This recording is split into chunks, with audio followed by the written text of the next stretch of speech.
نیپرا کا آج کل میں ایک اجلاس ہوا، سولر اتنا مقبول ہو رہا ہے تو ہماری بجلی کون خریدے گا؟ یعنی 20 روپے یونٹ کی بجائے 10 روپے یونٹ پہ بجلی خریدی جائے گی۔ ویسے بجلی جو ہے بیچنی جو ہے وہ 60-70 روپے یونٹ پہ۔ جلد از جلد مارکیٹ سے اسٹاک غائب کرو اور مہنگے کرو تاکہ عوام کی پہنچنے سے پہلے سولر ہی دور ہو جائے۔ السلام علیکم، بسم اللہ الرحمن الرحیم۔ جب سے گرمی بڑھنا شروع ہوئی ہے نا، لوگوں کو کرنٹ لگنا شروع ہو گیا۔ جہاں جاؤ، جس سے بات کرو، جسے پوچھو، اس کا ایک ہی مسئلہ ہے کہ بجلی کے بل نہیں دیے جا رہے۔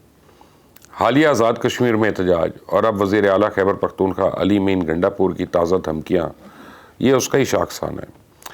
البتہ جس کے پاس تھوڑا پیسہ ہے وہ سولر لگوا کے اپنی جان اس بجلی کے بل سے چھڑوا رہا ہے، پر اب یہ سولر پینلز بھی مافیا کو کھٹکنے لگے۔ ویسے اس ملک میں آپ مافیا ہوں تو موجے ہی موجے ہیں۔ کبھی شوگر مافیا ہوا کرتا تھا، پر اب آئی پی پیز ہیں اور سولر پینلز ان کو ایک نظر بھی نہیں بھارے، مسلسل کھٹک رہا ہے۔ اطلاعات یہ ہیں کہ نیپرا کے ذریعے جہاں بجلی مہنگی کا یونٹ جو ہے وہ مزید 6 سے 7 روپے مہنگا کرنے کی تیاریاں ہیں، تو دوسری جانب سولر کا بھی کچھ سد باب کرنے کی ٹھانی جا رہی ہے، کیونکہ جب کوئی سولر لگوا لے گا تو حکومت سے بجلی کون خریدے گا؟ اور عوام جب سرکاری بجلی استعمال ہی نہیں کرے گی تو آئی پی پیز کو تو آپ بند سمجھیں۔ تو اس وقت پاکستان جو جونک کی طرح جو چیز اس کو چپکی ہوئی ہے وہ آئی پی پیز ہے۔ پہلے کچھ اعداد و شمار آپ کے سامنے رکھ دوں، پھر اصل کہانی آپ کو بیان کرتا ہوں۔ سرکاری اعداد و شمار کے مطابق حکومت کے لیے ملکی دفاعی اخراجات اور غیر ملکی قرضوں کی ادائیگی کے بعد تیسرا سب سے بڑا واجب الادا رقم جو ہے وہ آئی پی پیز کا بل ہے۔ تاہم حکومت کی جانب سے اس رقم کی ادائیگیاں اس کے باوجود ہر سال گردشی قرضے کا پہاڑ پھر سے قومی خزانے پہ بوجھ بن کے کھڑا ہو جاتا ہے۔ مثال کے طور پہ گزشتہ سال 2023 میں حکومت پاکستان کے ذمے آئی پی پیز کے 2 کھرب یعنی 2000 ارب واجب الادا تھے، جو حکومت نے سال کے آخر تک ادا کر دیے، لیکن رک جائیں، ٹھہریں۔ اب ایک بار پھر آئی پی پیز کی ادائیگیوں کا بوجھ 1800 ارب روپے تک پہنچ گیا، اور آئی پی پیز نے ایک بار پھر وزارت توانائی اور وزارت خزانہ کو فوری ادائیگیوں کے لیے دباؤ بڑھا دیا ہے۔ مطلب گرمی آتے کے ساتھ ہی بلیک میلنگ جو ہے وہ شروع ہو گئی ہے۔ یعنی آئی پی پیز کی ادائیگیوں میں تاخیر کی گئی تو پھر پیداوار میں کمی کا خدشہ، یعنی اس گرمی میں لوڈ شیڈنگ جس کا خمیازہ حکومت بھگتے گی، عوام تو بھگت ہی رہے ہیں۔ جب سرکاری گارنٹی کے سبب ادائیگیوں میں تاخیر سے لیٹ پیمنٹ سرچارج عائد ہونے کا بھی خدشہ ہے، تو اصل مسئلہ منافع کو ڈالر میں کنورٹ کرنے کا ہے۔ 17% فکس ریٹرن ہم ایکوٹی پہ دیتے ہیں، اور یہ صارفین ہیں جن کو یہ ادائیگی کرنی پڑتی ہے، چاہے یہ کمپنیاں بجلی پیدا کریں یا نہ کریں، کیونکہ ہمارا بجلی کا نظام زیادہ تر جو ہے وہ ریٹائرڈ بیوروکریٹس ہی چلا رہے ہیں، اس لیے ان کو اس بات سے کوئی غرض نہیں ہے کہ کسی معاہدے کی شرائط عوام کے لیے کتنی کڑی ہیں۔ وہ صرف اپنی مراد اور سہولیات کی فکر کرتے ہیں۔ مطلب آئی پی پیز کا ہاتھ پاؤں سر سب کچھ کڑھائی میں ہے، یعنی موجے ہی موجے ہیں۔ اس لیے اسی ہفتے آئی پی پیز کو ادائیگیوں کے لیے تقریباً 140 ارب روپے جاری کرنے کا امکان ہے، جبکہ شعبہ توانائی کا گردشی قرضہ 2310 ارب روپے کی سطح تک پہنچ چکا ہے، اور یہ رقم مشکلات میں گھری حکومت کے لیے ایک بڑا بوجھ اور زہر قاتل ہے۔ اور اس بوجھ کو کم کرنے کے لیے حکومتیں بجلی کے بل کی قیمتوں میں بار بار اضافہ کر لیتی ہیں، جس سے بنیادی طور پہ ان کمپنیوں کو ہی فائدہ ہوتا ہے، اور اس وقت ملک میں 40 سے زیادہ بجلی پیدا کرنے والی نجی کمپنیاں کام کر رہی ہیں، یعنی انڈیپینڈنٹ پاور پروڈیوسرز جو ہیں ان سے متعلق پالیسی سب سے پہلے بے نظیر بھٹو کے 1993 سے 1996 تک قائم رہنے والے دور حکومت میں لائی گئی تھی۔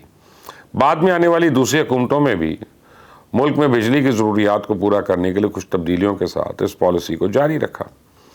تو اس حوالے سے معاشی امور کے ایکسپرٹس اور استاد ڈاکٹر قیس اسلم کا کہنا ہے کہ ان کمپنیوں کے مفادات کے خلاف کوئی سیاسی جماعت اس لیے بولتی نہیں کیونکہ ان میں اکثر سیاسی جماعتوں کے لوگوں کا اپنا مفاد شامل ہے۔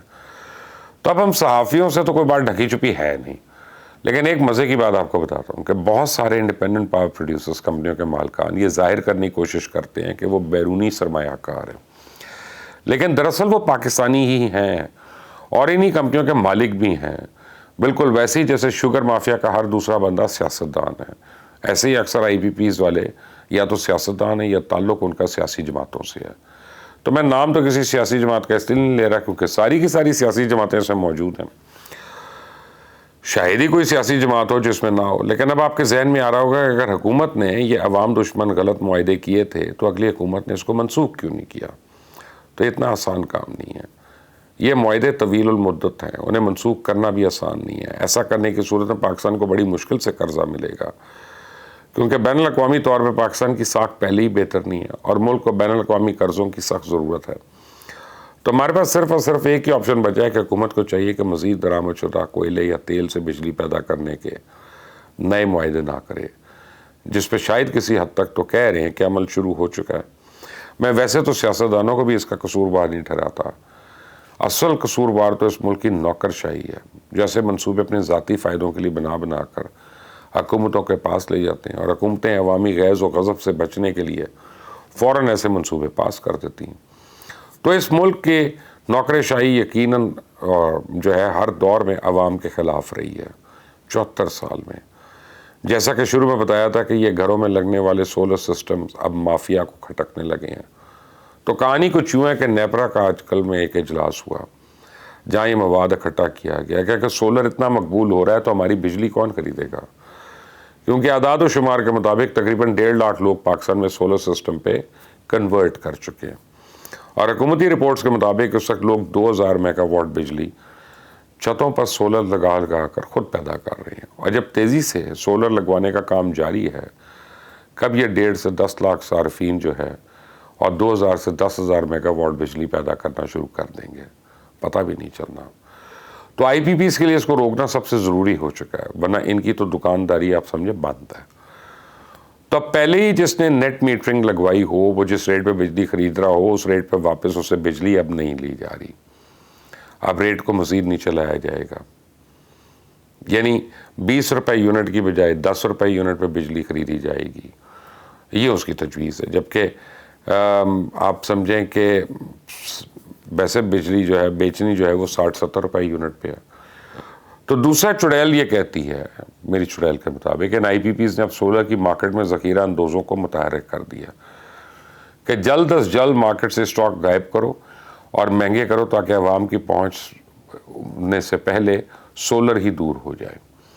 تو اب یہ جمعرات کی خبر ہے کہ سولر پینلز کی قیمتوں میں اچانک اضافہ ہونا شروع ہو گیا کہ 7 سے 15 کلو واٹ سسٹم کی قیمت میں 25 سے لے کے 50,000 روپے تک اضافہ ہو گیا. دوسرا, چائنیز پینلز آنے سے 5 KVA کا سسٹم ایک بار سرمایہ کاری میں 4 سے 5 لاکھ روپے کا, پہلے 8 لاکھ کا تھا. تو یہ مافیا اس پر ایکٹیو ہو گیا کہ کسی طرح چائنا سے آنے والے سولر سے پابندی لگوائی یا چائنا سے تعلقات خراب ہو جائیں. جبکہ چائنا نے پاکستان میں سستے سولر سسٹم کی فراہمی کے لیے اس میں استعمال ہونے والے پینلز اور کنورٹرز اور بیٹریز اور یہ ساری جو آلات ہیں تیار کر کے کارخانے, یہ تیار کرنے کے کارخانے جو پاکستان میں لگانے کی آمادگی ظاہر کی ہے تاکہ ہماری جان ان آئی پی پی سے چھٹ جائے. تو اس بات کی کنفرمیشن جو ہے وفاقی وزیر احسن اقبال کر چکے ہیں. تو تیسرا, بہت سے لوگوں نے اس میں چندہ کر کے کمیونٹی سسٹم میں بھی سولر لگا لیے. تو اس حوالے سے بھی ڈسٹریبیوشن کمپنیز جیسے لیسکو ہے, کے الیکٹرک ہے, ان پہ دباؤ بڑھایا جا رہا ہے کہ سخت سے سخت کارروائی کی جائے تاکہ کوئی بھی اپنے ہمسائے کو سستی بجلی نہ دے سکے اور مجبوراً حکومت سے مہنگی بجلی خریدنے پہ عاجز ہو جائے بیچارہ. تو اب عوام کے پاس 3 آپشنز ہیں, وہ بھی بتا دیتا ہوں. یا تو بلوچستان, KPK اور اندرون سندھ شفٹ ہو جائیں, دھڑلے سے بجلی چوری کریں اور بل نہ دیں, کوئی پریشانی کی بات نہیں, نہ کوئی پرچہ, نہ کوئی گرفتاری, نہ کوئی کنیکشن کاٹ سکتا ہے. بس 9 سے 10 گھنٹے کی لوڈ شیڈنگ برداشت کر لیں, یا پھر آزاد کشمیر والوں کی طرح احتجاج کریں کیونکہ لانگ مارچ کریں اور بجلی سستی کروا لیں. پھر اگر آپ پنجاب میں رہنے والے ہیں تو بجلی چوری کرنا دور کی بات, 1 ماہ کا بل ہی نہیں دیں گے تو میٹر تو فوراً کھٹ جائے گا. تو کہیں مہنگائی کے ہاتھوں مجبور ہو کے بجلی کی چوری تو FIR کے ساتھ ساتھ گرفتاری بھی آپ کی لازمی ہے. تو واحد حل جو بچا ہے وہ صرف اور صرف سولر پینلز لگوانے کا ہے. میں خود بھی سوچ رہا ہوں کہ بجلی چوروں کو بل دینے اور آئی پی پیز کا پیٹ بھرنے سے بہتر ہے کہ سولر لگوا لیا جائے. آپ کی کیا رائے ہے؟ مجھے ضرور ایڈوائز کریے گا. انٹل دی نیکسٹ ٹائم, اللہ حافظ.